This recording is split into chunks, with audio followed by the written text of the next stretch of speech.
Hey everybody out there in the YouTube world. I thought it'd be kind of fun to document the assembly of my 1962 Bonneville chopper, bobber, custom thingy, whatever you want to call it.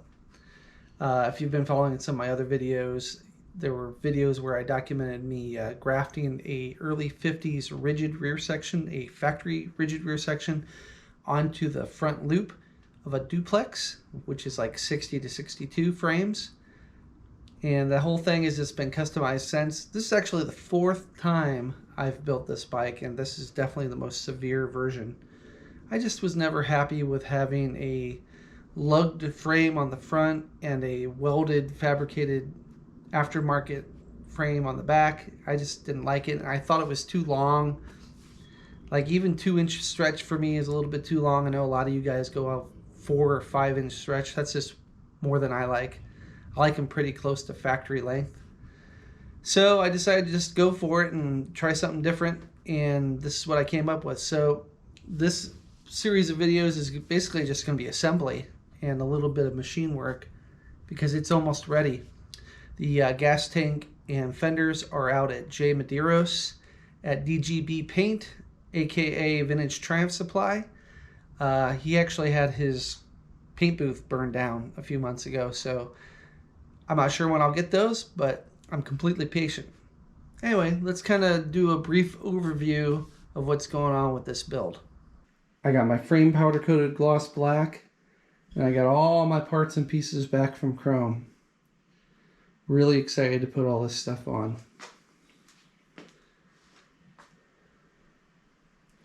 Chrome may not get you home, but damn, it looks good. There's the forks. I actually had them chromed a while ago, and I think they're about 1 inch lowered.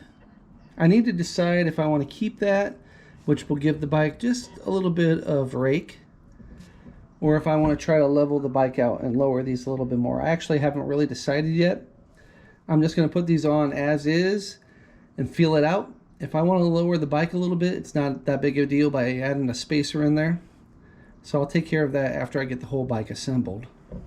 I've already taken the time to clean up the wheels, give them a little sidewall cleaning and protecting.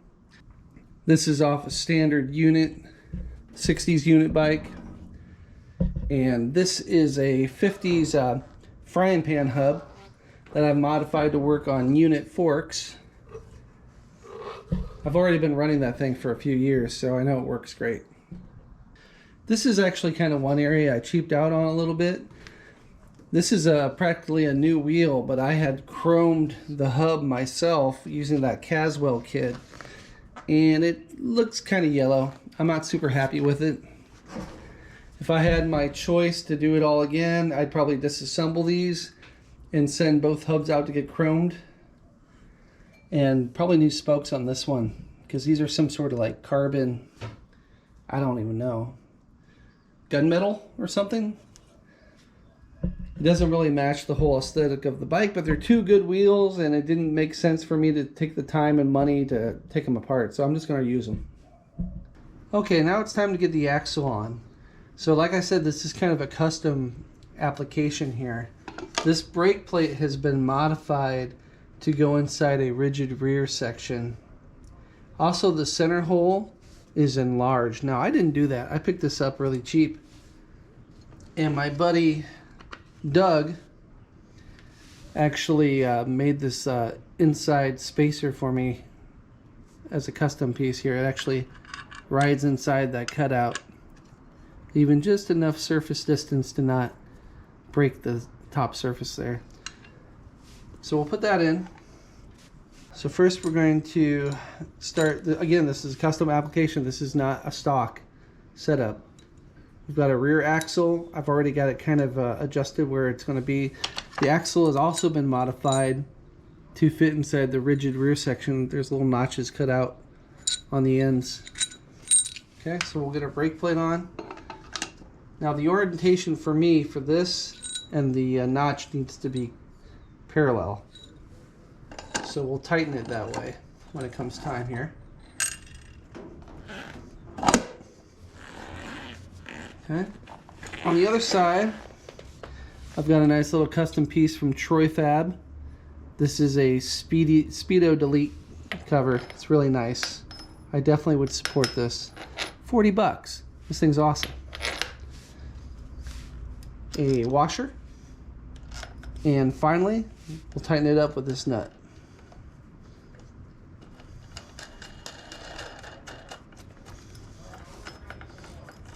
So all the hardware on the front section seems to be working just fine. It fits through, no problem. But the rigid rear section down here, the powder coating has actually increased, well, I should say decreased the hole size that I actually can't get the hardware in. So I'm gonna have to drill these out a little bit. And I'm probably gonna re-tap these just to make sure they're nice and clean. The upper seems to be just fine. This is the first test fitment of the rear section onto the front. And here's two issues that are fairly common. So I can't get these lower screws in all the way because the non-threaded section is too long. It only allows you to go into about right there. So what I'm going to have to do is take both of these bolts out and thread them down further. Another thing is these the top connections up here often don't align perfectly. It might require a little bit of finesse to get into position. Now this is a custom application, so that was almost guaranteed, but even on the stock stuff, often this requires a little bit of manipulation. I might need to get a buddy to help me with that one. Let me go fix these screws, and then we'll get that section in up there, and then we'll have the frame together. You can see the difference in threading now. I did one. That should get us in more. Okay, the frame is together. Time to get the rear wheel on. Rear. And the rear wheel is in. I didn't record it because I spared you some cussing. But like I mentioned, it's all custom. So those slots, getting the slots and everything to line up just right, took a little bit of time. These are little spacers I made out of stainless that I'm going to take off again to polish. So everything's just kind of in there. I imagine I'm going to take this wheel off again at some point. But right now I can move on to the front end here. And I just kind of test fitted it a little bit. It's obvious I'm going to have to hone out a lot of these holes to kind of open up the chrome a little bit better.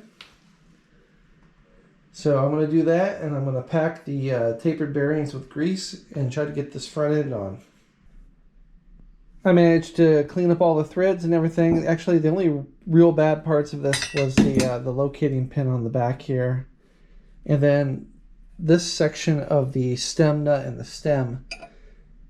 Those were completely covered in chrome and pretty much impossible to put on. I used an air tool wire brush outside, got the inside and outside of this, and it seemed to peel that chrome off pretty good. So that will thread on nice and smooth now. Now I'm going to put some grease on these tapered bearings. Pack those stem bearings really good. You know how to do this. You don't need my help. Alright, clean those races out however you want to do it. I'm not your mom.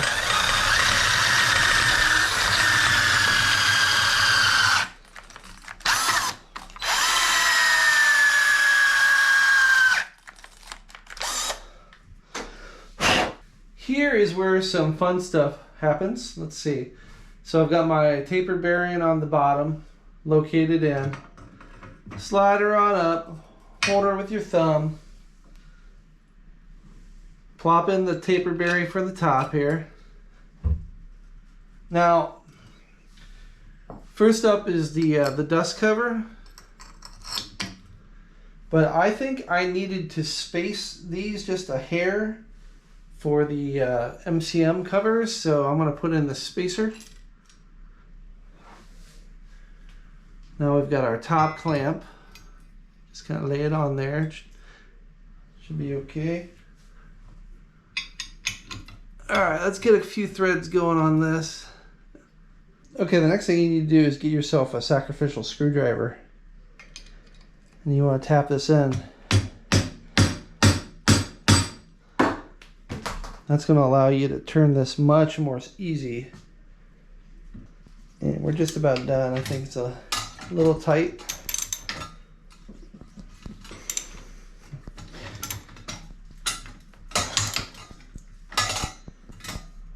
Feels pretty good.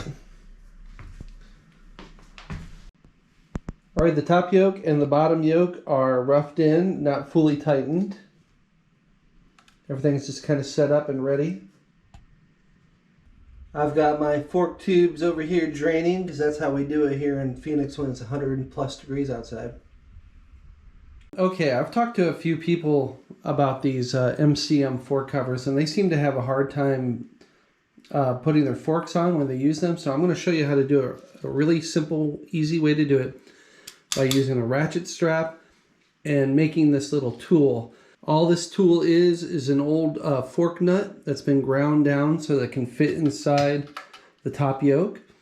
It's been drilled out the center so that you can put a bolt on it. What we're going to use this for is we're going to put this inside the top yoke and screw it into the top of the fork tube and pull the fork tube up so that we can get things situated.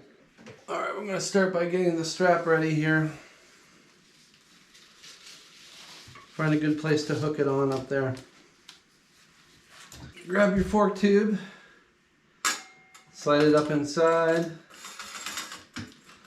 get through the bottom yoke.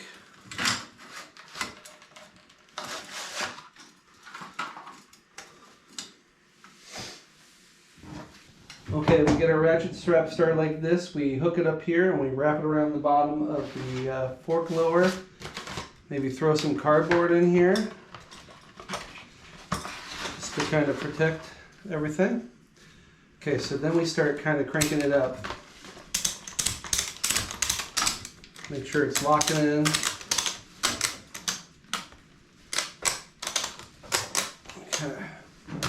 So now we take our tool, go down to the fork lower down there.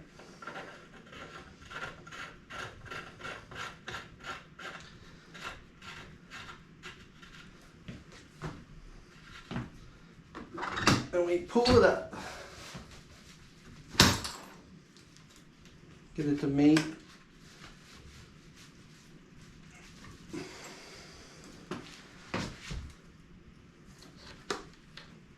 There we go.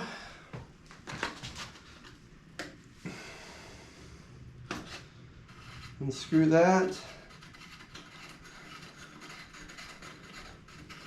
You can see the top of the tube is pretty damn close to being located.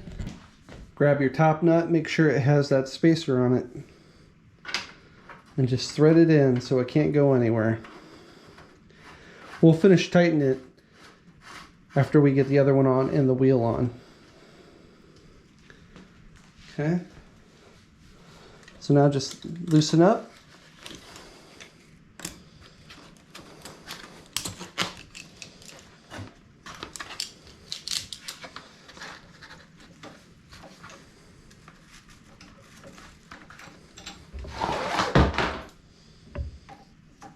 Now we can do the other one.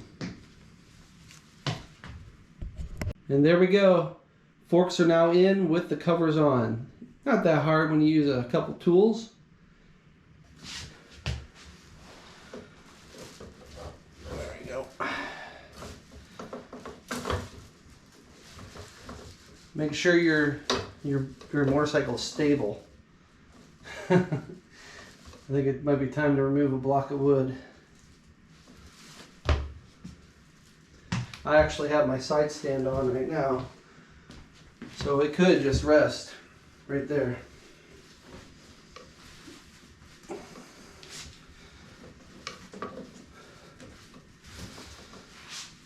All right, good. Get your fork parts ready.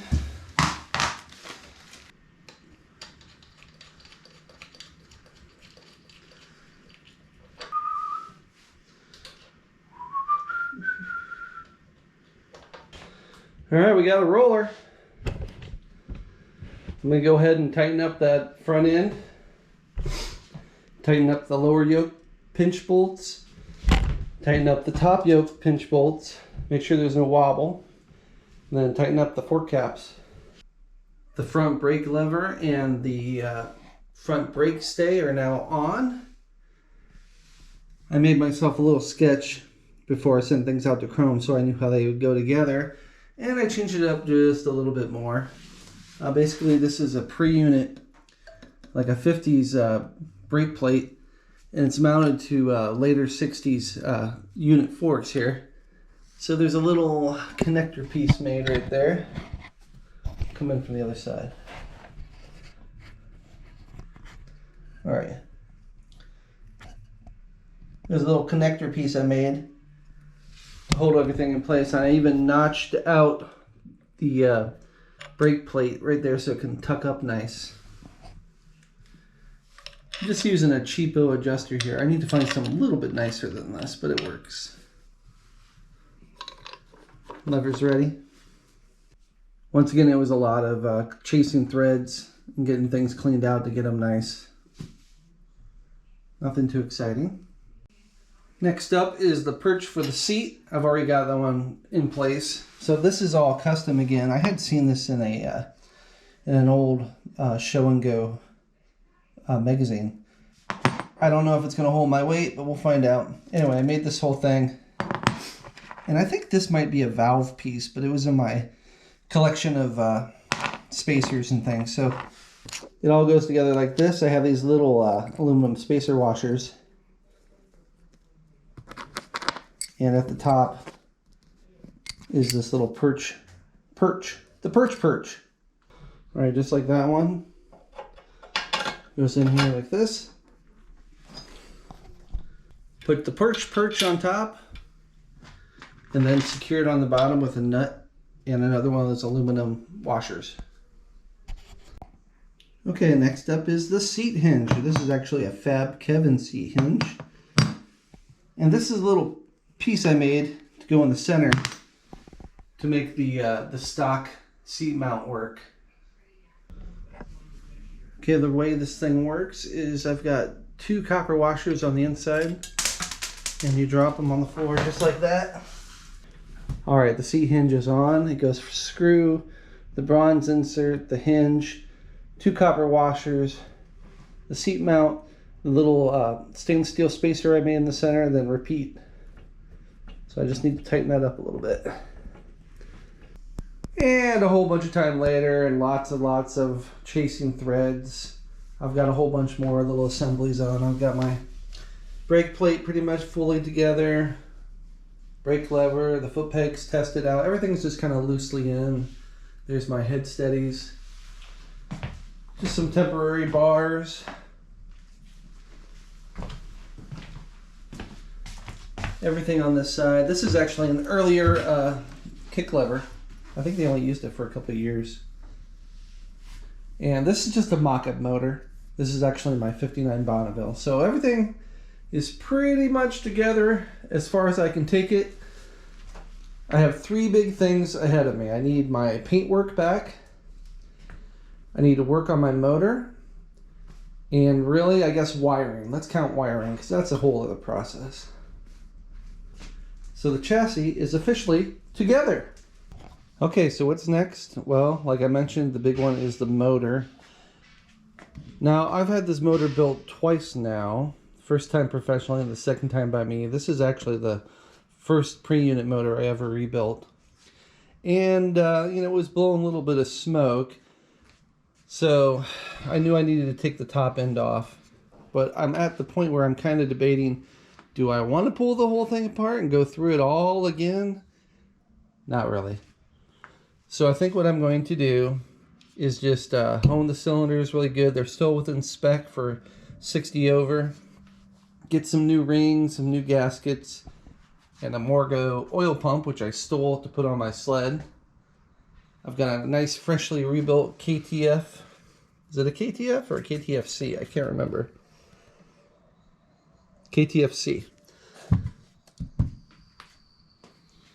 Greg Poirier rebuilt that for me. He actually used to be here in Phoenix, but he's since moved to Oregon, I believe. Maybe Seattle? One of those places. Anyway, I'm going to just clean this sucker up and put it back together. I think it'll be fine. So the next video is going to be just getting this motor cleaned up and put back together and back in the bike. Alright, thanks for watching everybody. Hopefully you enjoyed that little assembly video.